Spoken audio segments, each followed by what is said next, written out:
Hello students, आज हम घनानंद के बारे में पढ़ेंगे। सबसे पहले हम देखते हैं कि घनानंद किसके दरबार में थे, कि कौन कौन सी इनकी रचनाएं हैं, किस प्रकार से इनकी मृत्यु हुई, इन्होंने कौन सी भाषा में अपनी रचनाओं को लिखा है। तो ये सब बातें हम कवि परिचय में पढ़ते हैं। घनानंद रीति काल की रीति मुक्त स्वच्छंद काव्य धारा के प्रमुख कवि हैं। देखिए, ये काल था, हिंदी को अलग अलग कालों में विभाजित किया गया है। उन्हीं में से एक रीति काल है। तो ये रीति काल में भी रीति मुक्त और रीतिबद्ध काव्य धाराएं थी। तो ये इनमें रीति मुक्त स्वच्छंद काव्य धारा के प्रमुख कवि माने जाते हैं। इनका जीवन और काव्य दोनों अभिन्न है। इनका जन्म सन 1746 में हुआ था। इनका संबंध राज दरबार से था। ये मोहम्मद शाह रंगीले के दरबार में प्रतिष्ठित मीर मुंशी के पद पर थे। मीर मुंशी के पद पर ये कार्यरत थे। ये कवि तो थे ही साथ गायन विद्या में भी ये निपुण थे। ये रंगीले के कृपा पात्र थे। दरबार में सुजान नाम की एक वेश्या थी जिससे घनानंद प्रेम करते थे।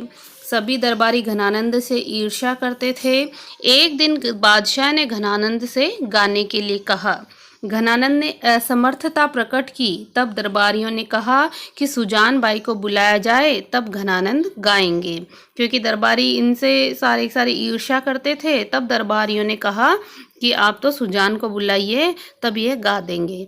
घनानंद ने गायन प्रस्तुत किया, लेकिन सुजान बाई की और उन्मुख होकर के गायन तो गाया घनानंद ने, लेकिन रंगीले मोहम्मद शाह रंगीले की तरफ देखकर नहीं, बल्कि सुजान बाई की ओर देखकर।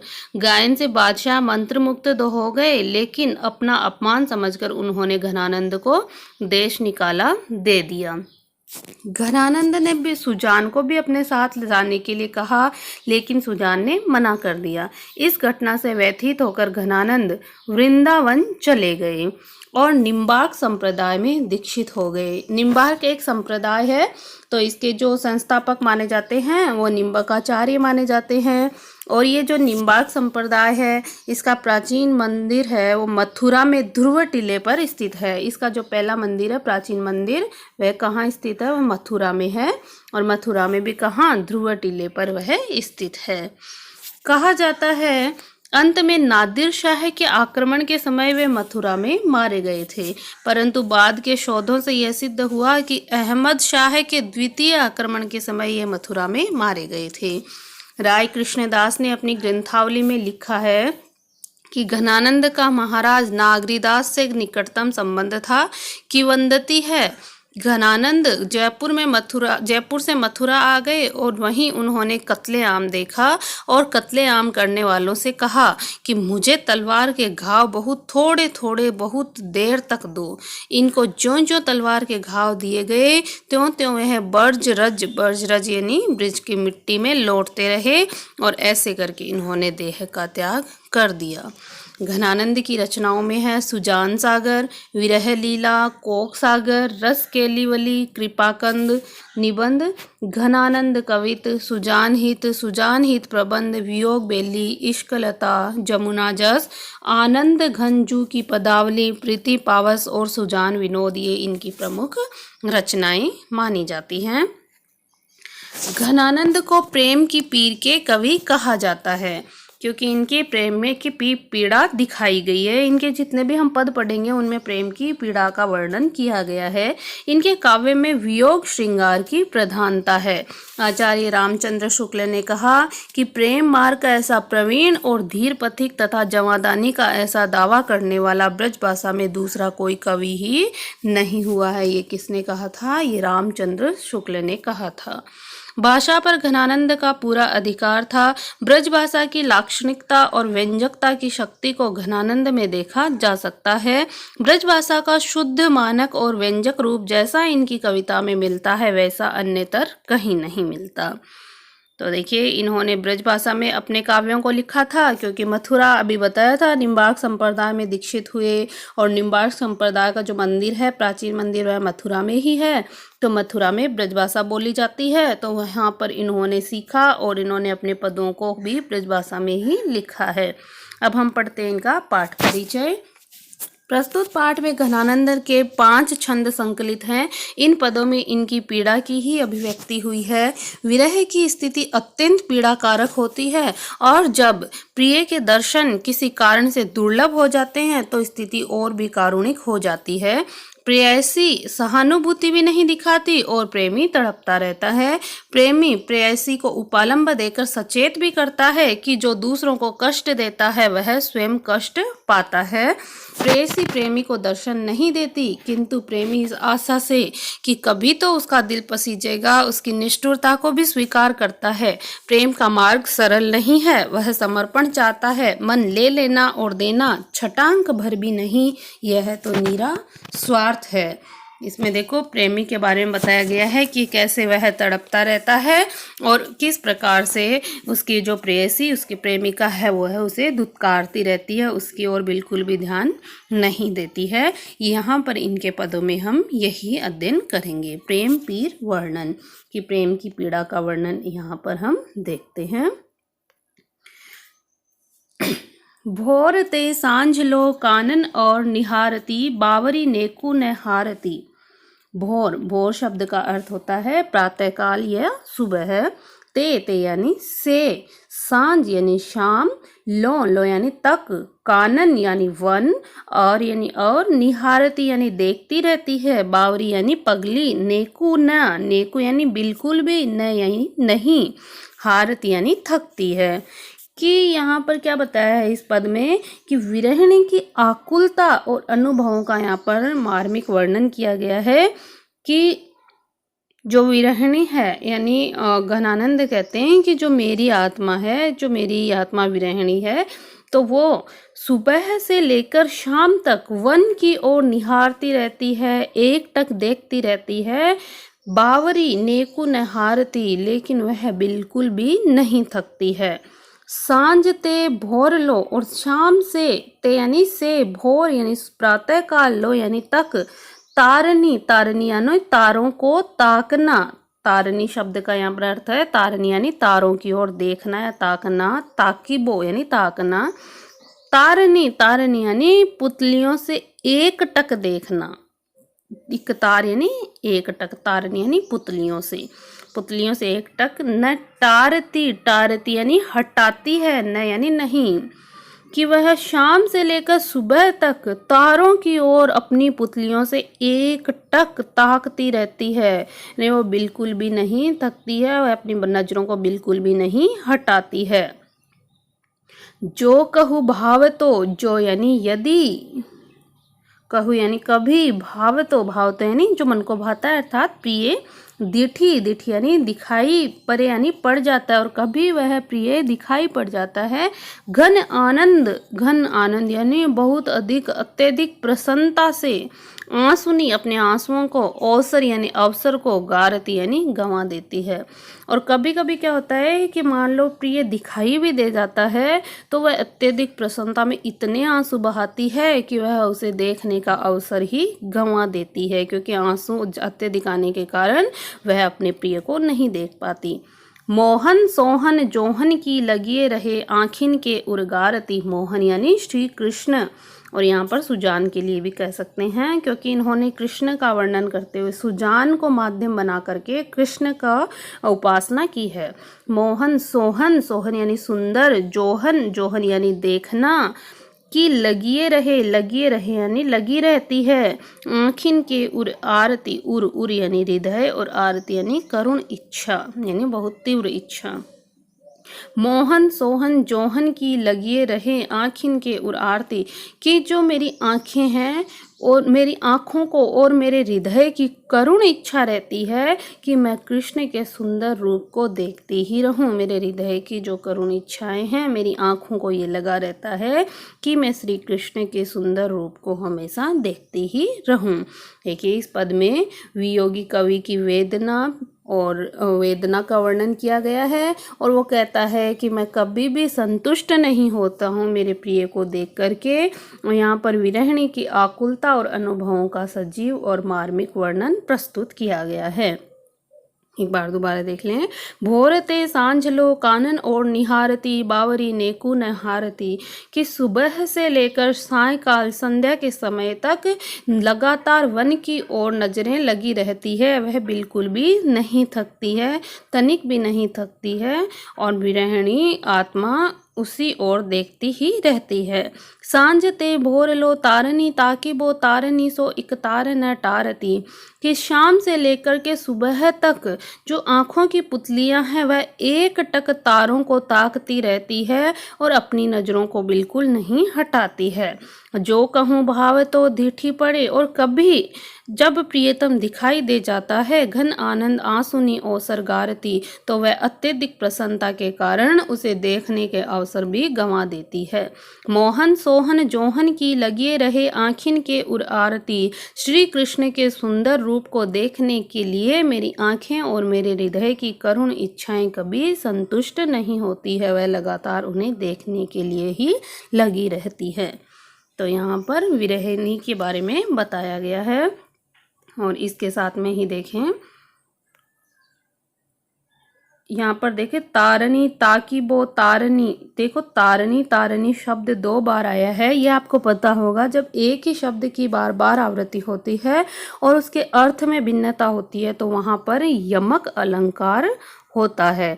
और यहाँ पर पहले जो तारनी शब्द का अर्थ है वह तारों को बताया गया है, तारों की तरफ, और दूसरा तारनी शब्द का अर्थ पुतलियों की ओर बताया गया है, इसलिए यहाँ पर यमक अलंकार है। और अगला है मोहन सोहन जोहन, तो यहाँ पर अनुप्रास अलंकार है। तो यह इसी प्रकार से इस दोहे में, इस पद में यमक और अनुप्रास अलंकार की प्रधानता है तथा ब्रज भाषा का प्रयोग किया गया है। अगला पद अब हम देखते हैं। गरल गुमान की गरावनी दशा को पान। कि गरल गुमान, गरल यानी होता है विष, गुमान यानी होता है अहंकार या अभिमान, गरावनी यानी कि गलाने वाली या पीड़ा देने वाली, दशा, दशा आप जानते हैं, और पान यानी पीना या सहन करना। करी करी ढोष रेनी प्राण घट घोटी बो। करी करी यानी करती रहती है, घोष रेनी यानी दिन रात, प्राण घट, घट यानी हृदय में ही, घोटी बो यानी घुटे रहना। कि इस पद में क्या बताया गया है कि जो उसकी प्रियतमा है वह निष्ठुर है, तो उसे निष्ठुर प्रिय के सभी व्यवहारों को सिर झुका करके घनानंद को झेलना पड़ता है।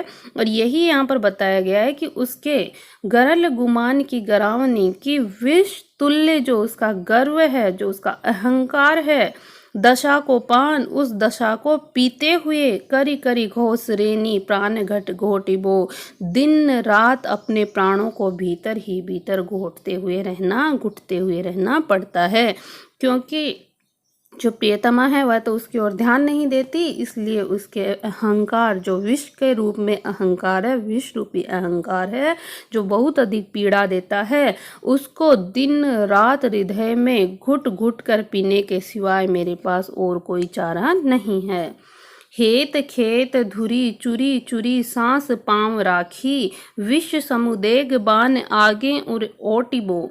कि हेत खेत धुरी, की हेत यानी प्रेम, खेत यानी रणभूमि या क्षेत्र, धुरी यानी भूमि, कि प्रेम रूपिणी रणभूमि, चूरी चूरी यानी अत्यधिक, चूर चूर अत्यधिक थकी हुई, सांस पाँव राखी, पाँव राखी यानी पाँव रखना या संघर्ष करना। कि प्रेम रूपिणी जो रणभूमि है उसमें अत्यधिक रूप से थका हुआ भी मैं संघर्ष करता हूँ। विष समुदेग बाण आगे और ओटिबो। विष समुदेग बाण का अर्थ होता है व्याकुलता रूपी विष के बाण। देखो समुदेग यानी कि व्याकुलता, विष यानी जहर, और बाण यानी बाण, व्याकुलता रूपी विष के बाण। आगे उर ओटिबो, उर ओटिबो यानी हृदय पर, उर यानी हृदय, ओटिबो यानी झेलना। कि इस प्रेम रूपिणी रणभूमि में चोटों से चूर चूर सांसों के साथ पांव जमाए रखना पड़ता है। कि यहाँ पर कहा कवि ने कि देखिए, इस प्रेम रूपिणी रणभूमि में हेत खेत धुरी, प्रेम रूपिणी रणभूमि में चोटों से चूर चूर चूरी चूरी सांस पांव रखो कि सांसों के साथ पांव जमाए रखना पड़ता है। विष समुदेग बाण आगे उर ओटिबो, और अपने हृदय पर उन बाणों को, उन व्याकुलता रूपी विष के बाणों को अपने हृदय पर झेलने के लिए तैयार रहना पड़ता है। क्योंकि वो तो विष रूपी, व्याकुलता रूपी विष के बाण छोड़ती है। क्योंकि मुझे इतनी व्याकुलता हो रही है कि ऐसे लग रहा है कि मेरे विष के बाण लग रहे हैं, लेकिन उन बाणों को भी मुझे मेरे हृदय पर झेलना पड़ता है, क्योंकि मेरी प्रियतमा तो मेरी ओर ध्यान नहीं देती है। जान प्यारे जो न मन आने तो आनंद घन, कि जान, जान यहाँ पर सुजान के लिए कहा गया है। जान प्यारे जो न मन आने, मन आने यानी जो मन में नहीं आने देती, मन में स्थान नहीं देती, तो आनंद घन, तो हे घनानंद, भूली तू न सुमिरी परेखे चख चोटिबो, भूली तू न सुमिरी, सुमिरी यानी स्मरण करना, परेखे, परेखे यानी पछतावे को, चख यानी चखना, चख यानी नेत्रों में, ओटिबो यानी चोटिबो यानी आघात देना, चोट देना, आघात देना। तो तू भूल कर भी उनकी आँखों को चोट पहुंचाने वाले व्यवहार पर बिल्कुल भी मत पछताना, क्योंकि वो तुझे चोट देती है, वह तुम्हें अपने मन में स्थान नहीं देती है।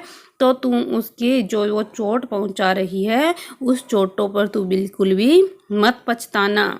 जान प्यारे जो न मन आने की, हे प्यारे, अगर तुझे सुजान, हे घनानंद, अगर तुझे सुजान अपने मन में स्थान नहीं दे, भूली तू न सुमिरी परेखे चख चोटिबो, तो तू भूलकर भी उनकी आँखों को चोट पहुंचाने वाले व्यवहार पर पछताना मत। क्यों मत पछताना? तिन्हें ये सिराती छाती, तिन्हें, तिन्हें यानी उन्हें, तो सिराती, सिराती यानी शीतल करती है, उनकी छाती को, उनके हृदय को ये बातें शीतल करती है, तो ही वे लगती ताती, और तुम्हें वो तप्त लगती है, तुम्हें वह दुखद लगती है, तुम्हें वो बुरी लगती है, तो ही यानी तुम्हें। तेरे बांटे आयो है, कि तेरे तो बांटे यानी बांटे में या फिर भाग्य में यही आया है। अंगारनी पे लोटिबो, लोटिबो यानी सोना या लेटना, तुम्हारे हृदय पर तो अंगारों पर लेटना या सोना ही, तुम्हारे भाग्य में तो अंगारों पर लेटना या सोना ही आया है। कि हे प्रिय, अगर तुम्हें वह परेशान करती है, अगर तुम्हें अपनी नेत्रों से वह चोट पहुंचाती है, तो वह उसके हृदय को तो शीतल करता है, लेकिन वह तुम्हारे लिए तप्त और दुखी है। तो तुम इस बात पर पछताना मत, क्योंकि तुम्हारे भाग्य में अंगारों पर लेटना ही आया है। तो इसमें तुम्हारी प्रिय का कोई दोष नहीं है, क्योंकि तुम्हारा भाग्य ही ऐसा है। एक बार दोबारा देख लें। गरल गुमान की गरावनी दशा को पान करी करी दोष रेनी प्राण घट घोटिबो, कि तू हृदय पर पीड़ा पहुंचाने वाले उसके विष तुल्य गर्व को पीते हुए दिन रात अपने प्राणों को भीतर ही भीतर तुझे घोटते रहना है। कि तुझे तो उसे घुटन से भीतर ही भीतर घुटते रहना है। खेत खेत धुरी चुरी चुरी सांस पांव राखी विष समुदेग बाण आगे उर ओटिबो, कि तुम्हारे इस प्रेम रूपिणी रणभूमि में चोटों से चूर चूर सांसों के साथ तुम्हें अपने पांव जमाए रखना है।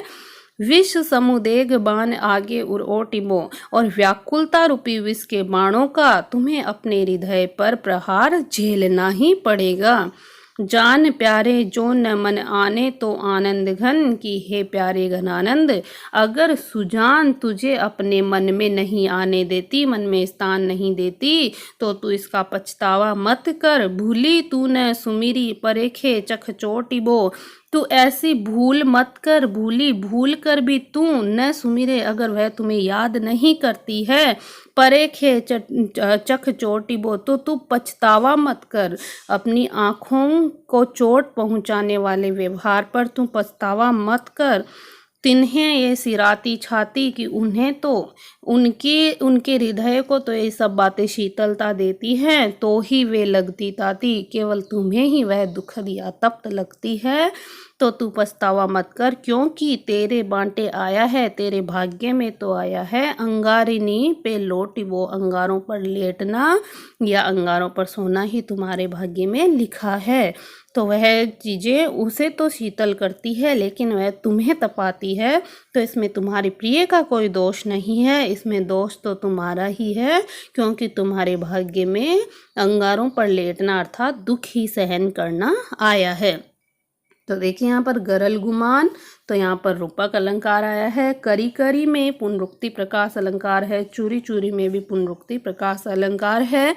और इसी प्रकार से हेत खेत धुरी इसके अंतर्गत रूपक अलंकार है, क्योंकि यहाँ पर प्रेम रूपिणी रणभूमि बताया है। इसके आगे विष समुदेग बाण, इसमें भी रूपक अलंकार आया है, क्योंकि व्याकुलता रूपी विष के बाणों के बारे में यहाँ पर बताया गया है। तो यहाँ रूपक अलंकार, अनुप्रास अलंकार और पुनरुक्ति प्रकाश अलंकार यहाँ पर प्रयुक्त किए गए हैं, तथा ब्रज भाषा का यहाँ पर प्रयोग किया गया है और भावुकता से भरे हुए ये पद हैं। इसमें वियोगी कवि की वेदना, प्रिय की उपेक्षा तथा उसके पीड़ादायक व्यवहारों को चुपचाप सहन कर लेने का संकल्प बड़ी मार्मिकता के साथ में इस पद में वर्णन किया गया है। आपको ये पद समझ में आए होंगे। अगर समझ में आए तो मेरे वीडियो को लाइक, शेयर और सब्सक्राइब करना ना भूलें। अगले पद जो हमारे 3 पद बच चुके हैं उनको हम अगले वीडियो में अध्ययन करेंगे। Thank you.